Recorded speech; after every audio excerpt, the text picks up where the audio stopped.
Hi, are you facing this error cannot connect to online services? Please try again later in the Dead by Daylight game. Then don't worry, I will fix this problem for you. Just follow the tutorial.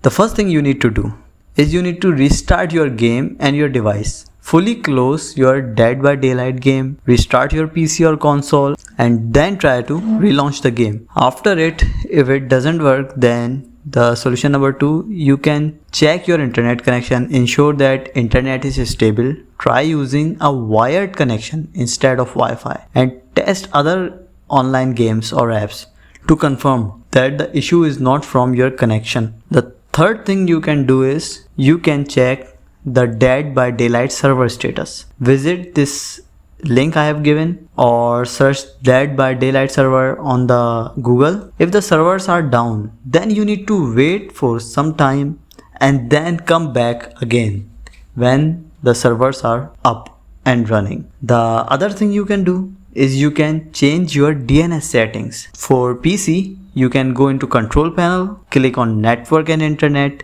and then network settings, and select your connection, then click on its properties, then go to IPv4 and then set primary and secondary DNS to the same as I shown in this screen.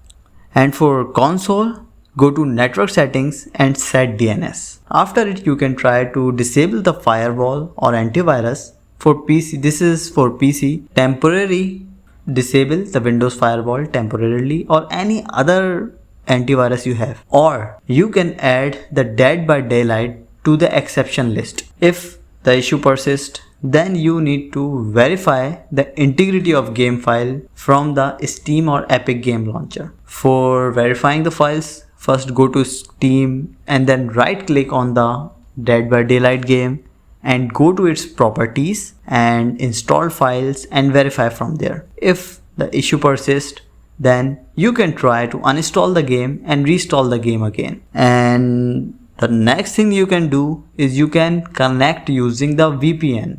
Try using the VPN of some other region than yours. And sometimes it is a server side issue, so you cannot do anything in that case. Just wait for some time from 15 to 13 minutes. Then the problem might fix by itself if it is server side issue. And I hope by trying these solutions, one might work for you. Thank you so much for watching the video. I hope this video helped you. Don't forget to click the like button and subscribe the channel.